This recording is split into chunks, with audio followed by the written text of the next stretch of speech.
እንዴት ናችሁ? አቤት ነፍሴ እንዴት ሐሴት እንዳረገች፣ አቤት ደስ እንዳለኝ። እምባዬን መቆጣጠር አልቻልኩም። የምናገረው ነገር ጠፋኝ፣ ምለው ነገር አጣሁ። እግዚአብሔር ይባርክና ወደ ሶ ወንደርፉል ያላችሁ መንፈስ በጣም በጣም ቃላት እስኪያጥረኝ ድረስ በጣም ነው የተደነቅኩትና እግዚአብሔር በጣም በጣም ይባርካችሁ። በጣም ግን በጣም የሚገርመው ነገር እኔ ብቻ ነኝ ኮትና ከረባት ያደረኩት። ብትነግሩኝ ቀለል ብዬ እኮ መጣሁ።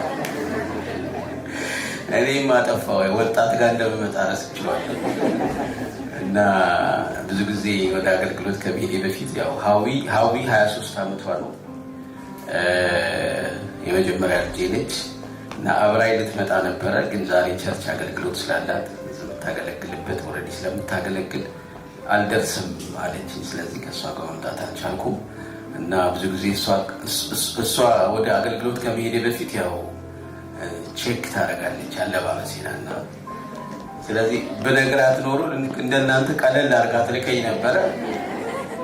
ላውልቀው እንዲህ ከረባቱ አንዳንዶቻችሁ አይ ትላላችሁ፣ አንዳንዶቻችሁ አዎ ትላላችሁ። ክብር ለጌታ ይሁን። የጌታ መንፈስ በዚህ አለ። በጣም ደስ ብሎናል እናንተ ወደዚህ ስለመጣችሁ በጣም በደስታ እግዚአብሔር ይባረክ። ምክንያቱም እናንተ የመጣችሁት ቅድም ፓስተር ጌታቸው ሲነግረኝ ነበር ብለህ ነበር አይደል ወንድማችን? አዎ ፓስተር ጌታቸውም ያውቃል፣ እኔም አውቃለሁ። እናቶች ሳያቋርጡ ለብዙ ዓመታት ወጣቶች በምድሪቱ ላይ እንዲነሱ ሲማልዱና ሲጸልዩ ነበር። እናንተ አላወቃችሁም እንጂ እናንተ መልስ ናችሁ፣ መልስ ናችሁ። እና አንድ ነገር ልንገራችሁ፣ this is the time for Europe.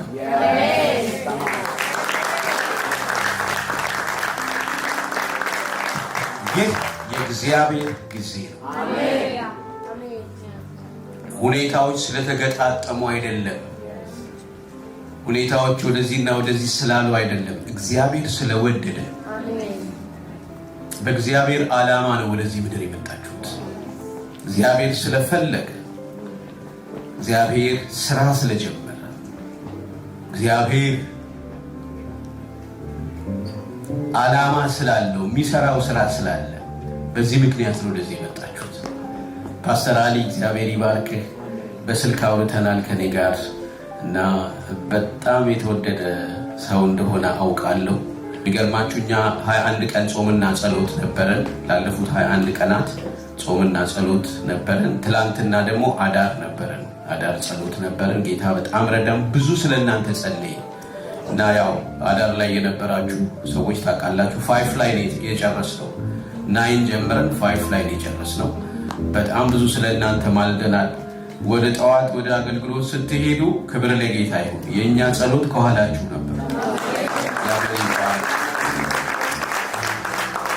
እና ከአዳር ጨርሼ እኔም አርፌ ተኝቼ ነው ወደዚህ የመጣሁት እና ማረፍድ መስሎኝ ነበር። ያው ግን ጌታ ይመስገን ሰዓቱ በደንብ ምንም ችግር የለውም እስከፈለግከው ሰዓት ትሄዳለህ ስለተባልኩኝ እናመልካለን ከኔ ጋር። ወደዚህ ስመጣ ደግሞ እግዚአብሔር በልቤ ትንሽ ነገር አስቀምጧል። ስለዚህ እሷን ሼር ባረጋችሁ ደስ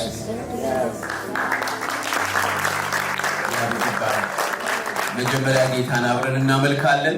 ከዛ በልቤ ያለውን ሼር አረጋችሁና እንደገና ደግሞ ተነስተን እግዚአብሔር ደስ እያለን እያመለክን እየዘመርን ጊዜያችንን በጌታ ፊት እናሳልፋለን። ጌታ ይባርካችሁ።